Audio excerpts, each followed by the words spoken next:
Hello guys! Welcome back to my channel. Andito na naman ang inyong sis magbabahagi ng simpleng recipe. Ito po ang ating mga ingredients. Ang gagawin po natin ay gagawa tayo ng pansit bato mami. Ayan. Ito po ang pansit bato ng mga taga Bicol. Ito po ang pinaka-paborito namin dahil kami ay Bicolana. So, mahilig po kami kumain ng pansit bato. Hindi po nawawala sa amin yan. Favorite po namin yan. So, gagawa tayo ng mami. Ang ating mga ingredients ay bawang at sibuyas. Ang kalamansi ay gagamitin natin kapag luto na ang ating mami, kapag kakainin na po natin siya. Kailangan po natin ng paminta at syempre mga pampalasa. Pwede po kayong gumamit ng Knorr cubes na pork. Kailangan natin ng gulay. Kailangan natin ng petsa. Pwedeng ito lang po, isang klase lang ang gamitin nyo. Nagdagdag lang ako dahil masyadong mahal ang ating petsa. Yung ginto ang ating petsa ngayon. Tignan nyo, maliit pa lang hina-harvest na. So, ito ay optional lang. Pwede kayong hindi gumamit nito. Pwedeng ito lang. At kailangan po natin ng ating nilagang baboy. Pwedeng hindi laga. Pwedeng yung sariwa pa. At kailangan natin ng atay ng baboy dahil yan po nagpapasarap sa ating pansit bato mami. At kailangan din natin ng konting toyo at mga pampalasa gaya ng asin para depende po kung maalat na po, pwedeng hindi na kayo gumamit ng asin. Yan po, gagamit tayo ng cooking oil para sa ating pagigisa. Ngayon po, umpisahan na po natin ang ating pagluluto. Yan po, umpisahan na po natin. Ang gagawin natin ay bibilito muna natin ang ating karne.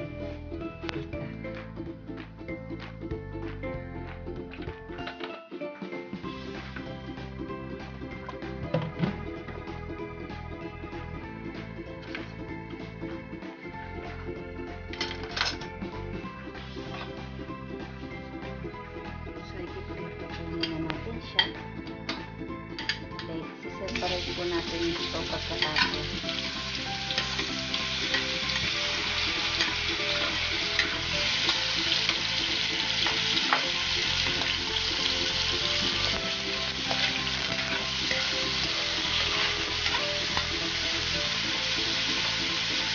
Talagak po siya ng toyo guys para mamula-mula ang ating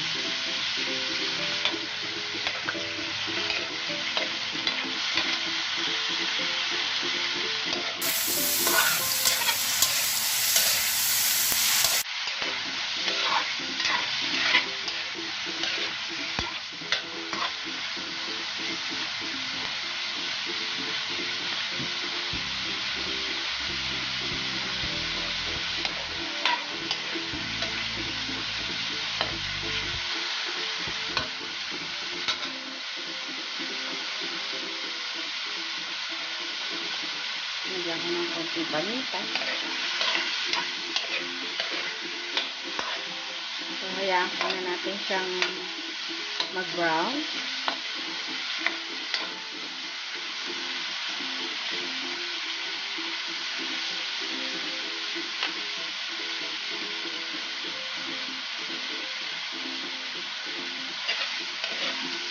Try nyo to guys. Masarap po talaga yung pansit bato, kung original talagang pansit bato ha. Kasi marami po nang ngayon na gumagaya ng aming produkto. Pilit nilang ginagaya yung pansit bato ng mga taga Bicol, pero hindi po nila nagagaya yon. Kasi sa mga nakakaalam ng tunay na pansit bato, alam nila yung lasa ng pansit bato. Malalaman nyo po kung talaga kayong totoong Bicolana, alam nyo po yung tunay na pansit bato. Marami nang gumagaya ngayon, mukha lang siyang pansit bato, pero kapag niluto nyo na, yung texture ng pansit at yung lasa ng pansit bato ay malalaman nyo agad kung original bang pansit bato yun.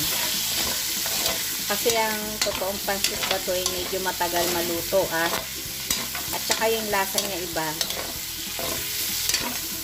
Linamnam po kasi ang pansit bato ng mga taga Bicol, kahit simple lang isahog mo, sahugan mo man yan ng bagoong ay napakasarap na. Kahit wala nga sahog ang aming pansit bato, kung totoong pansit bato talaga yung nabili mo.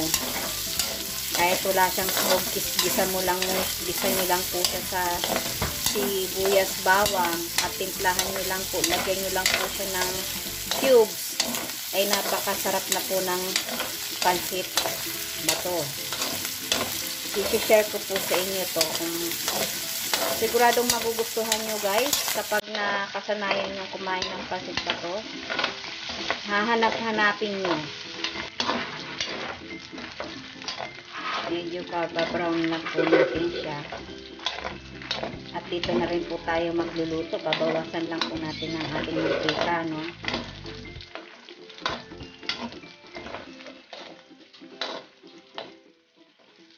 So, ganito guys, pwede na. Pwede na nating tanggalin. Iset aside po muna natin guys. Ang sunod naman po yung ating atay kasi pangit po sa atay yung na-overcook. So, iprito na rin po natin siya dahil ilalagay po natin to sa huli.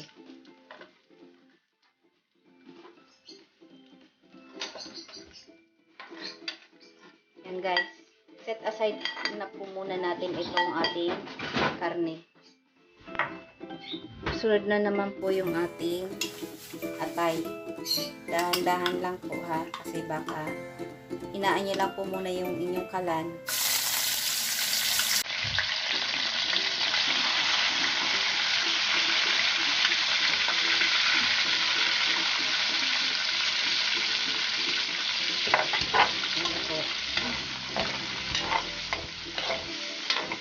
Masarap po to guys kapag nasubukan nyo po.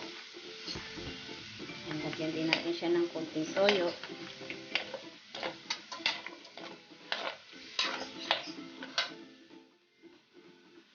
Saka nyo siya lalakasan ng apoy. Yung maglalagay kayo ng inyong piprituhin para hindi po masyado matilansik. Ipahihinain nyo muna ang apoy, saka nyo po ibabalik sa malakas.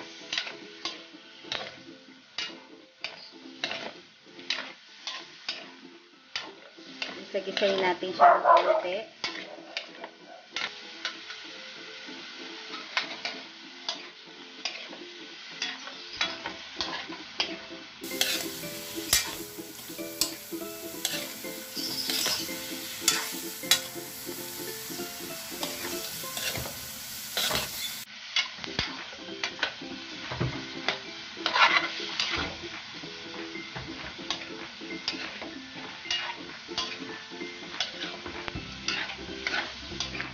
Prito lang natin siya ng konti. Kasi masarap po sa atay yung hindi po sobrang overcook. Kasi nawawala yung tumitigas po yung ating atay kapag na-overcook.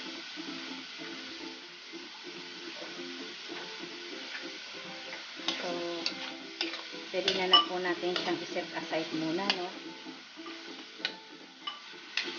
Pati po muna natin. Dito na rin tayo mag-igisa guys para yung lasa ng ating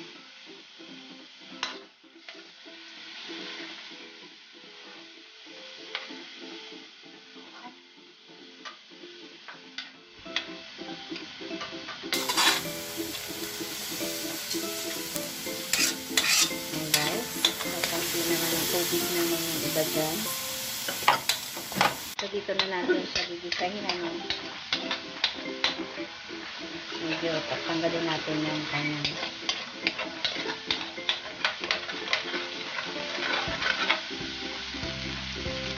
guys. So lagyan na natin ang ating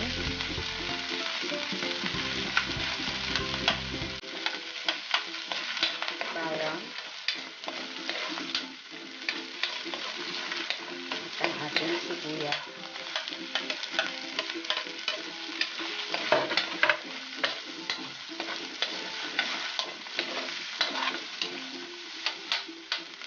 Handa mo nga yung tubig.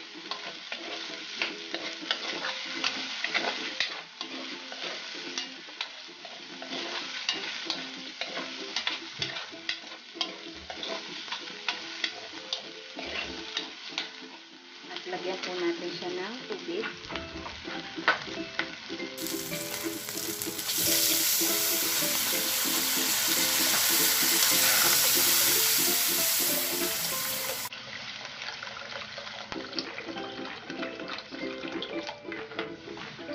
Ang pancit bato natin ay malakas sumipsip ng tubig.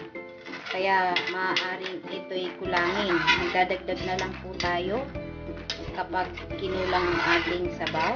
Kasi ang ating niluluto ay mani. So, talagang matubig siya. Hintayin po muna natin siya kumulo guys.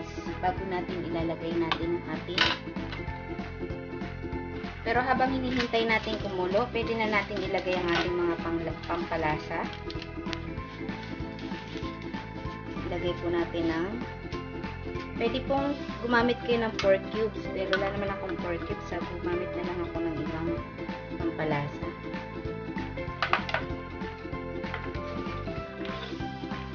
At gamit tayo ng toyo.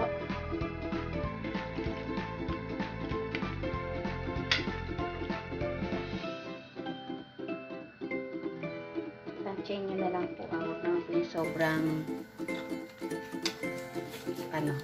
so yung mga ganito yung itsura ng sabaw, medyo na brown na yan. Pwede na po yan.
Pwede rin po siya sa bagoong alamang, ang pancit bato.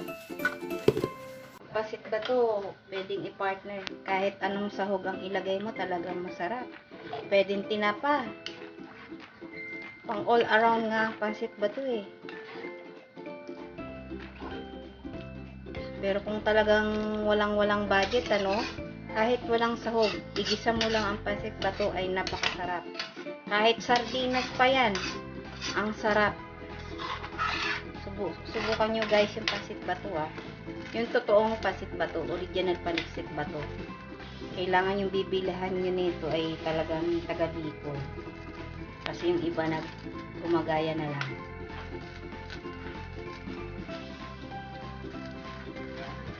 So, titikman nyo na rin kung tama yung alat, pwede kayong magdagdag. Pwede rin kayong gumamit ng beef. Yun nga lang kasi may kamahalan. So, doon na lang tayo sa pork. Mas masarap po kasi para sa akin kapag may sabaw ang ating pancit bato. Mas gusto ko yung atay. Pwede ang pancit bato ay pwedeng sa may sabaw, pwedeng sa tuyo. Pwede siyang lutong parang pancit bihon na lutong pancit bato, pwedeng ganun yung style ng pagluluto. Pwede siyang may sabaw, pwedeng wala. So yan, hintayin lang po natin siyang kumulo. Yan, nag-i-start ng kumulo, no? So baka itong ating sabaw ay kulangin. Maraming pong klaseng pancit bato. Ang pancit bato ay mayroong malalapad. Ito naman ay yung maninipis na pancit bato. So may mas malaki pa po dito. So, pwede na po natin ilagay ang ating pancit bato.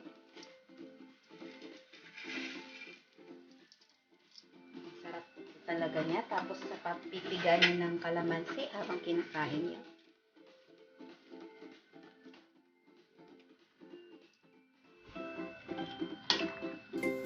yung ating gulay ay mamaya na nating ilalagay kapag sigurado na tayong paluto na ang ating noodles.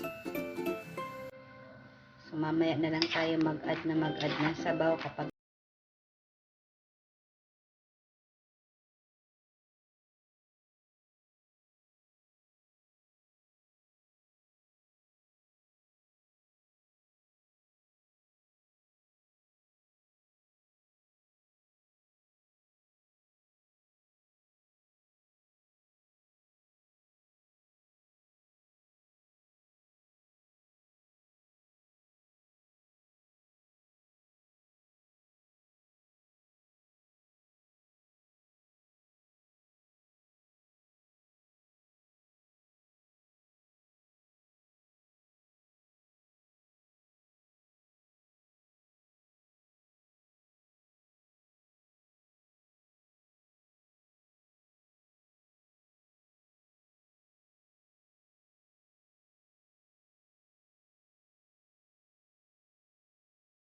samahan din niyo po ng saya.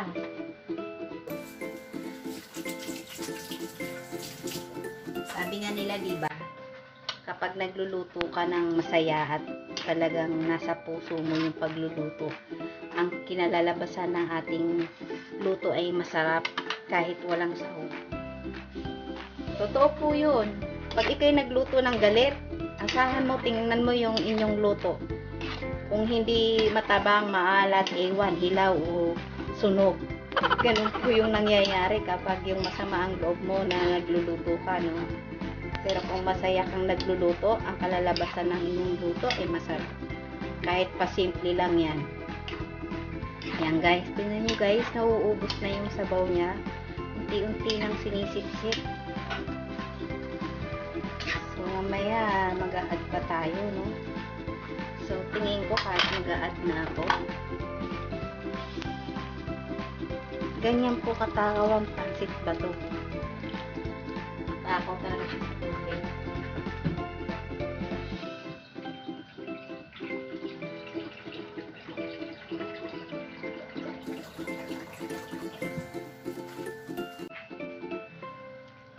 Kasi nga, di ba, mami nga po yung ginagawa natin. So, may sabaw po talaga siya.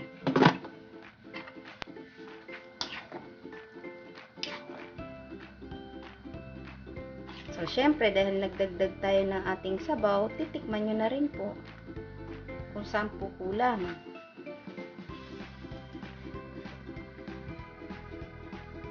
Ayoko naman ng maalat.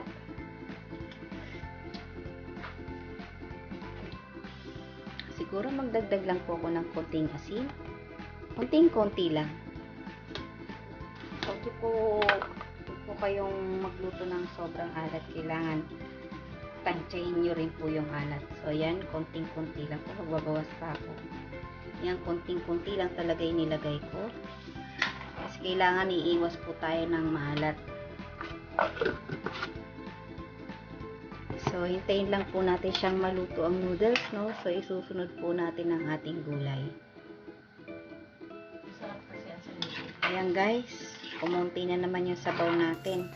So, mamaya magdadagdag ulit tayo kapag kuno lang ulit yan, ano. So, ayan guys, ilagay na po natin ang ating gulay. Pwedeng pechay lang na ganito, pwedeng yan lang ang ilagay nyo, wala pong problema. Eh, sabi ko sa kapatid ko, gusto ko maraming gulay.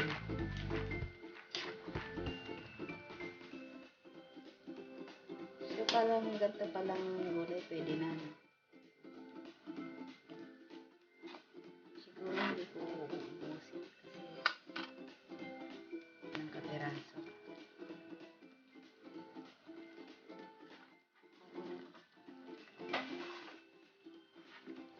So guys, hindi ko inubos yung gulay. Sobrang dami.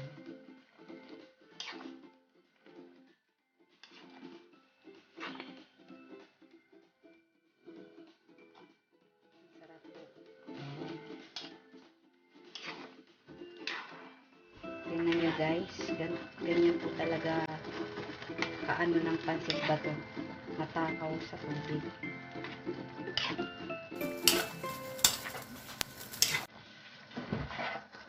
Parang butas yung ano natin.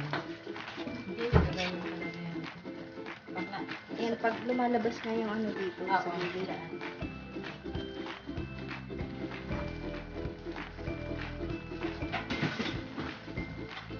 Yan guys, napakasarap na po ng ating. So, magdadagdag po ako ng ating tubig. Kasi sinipsip niya na yung kanyang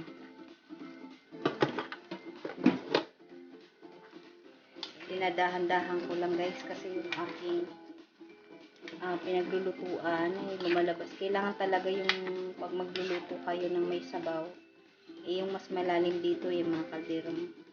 Gusto ko po kasi nakikita nyo yung paggawa ko. So, kaya dito ko siya niluto para nakikita nyo yung itsura ng pansit bato.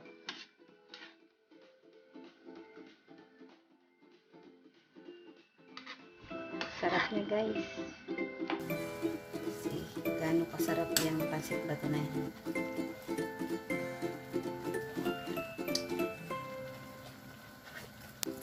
So ilagay na po natin si karne.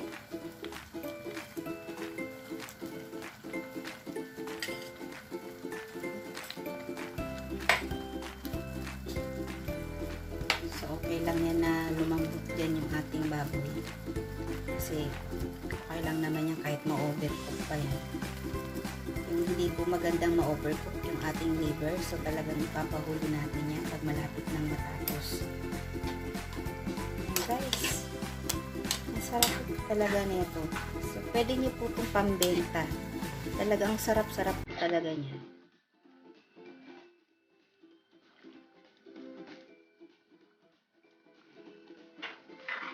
Tignan nyo guys kung gaano siya katakaw sa ating sabaw, no? Pansin nyo naman kung gaano nakarami ng tubig yung nilagay ko. So yan. So tingin ko luto na rin ang ating noodles. So pwede na po natin isunod ang ating atay.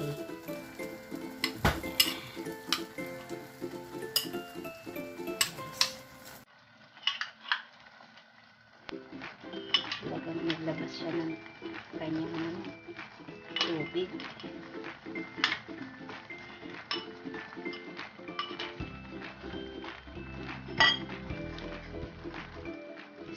Pakuluin lang po siya natin ng minuto. Talagang apaw-apaw, no?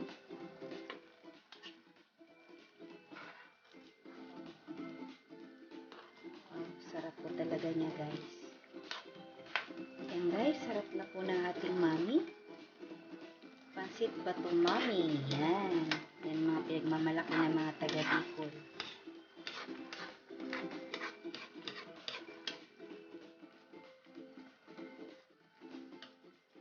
Yan guys. Pwede na po natin siyang patayin. Good na po siya. Ready na po natin. Pwede na po natin siyang i-serve sa ating mga pamilya. Sa ating pamilya. Hindi mga sa ating pamilya. So, patayin na po natin siya. And guys, ready to serve. Kung bago nga lang po pala kayo sa aking channel, of course, huwag niyo pong kalimutan i-like and subscribe my channel. And don't forget to share para lagi po tayong makakatulong sa mga baguhan. Kung bago lang po kayo, don't forget to click the bell button para lagi po kayong manonotify sa mga videos na i-upload ko. And guys, sana ay nagustuhan nyo ang aking video. Yan, napakasarap po talaga. Thank you so much. Kita-kit ulit po tayo sa susunod kong video. Bye and God bless us all.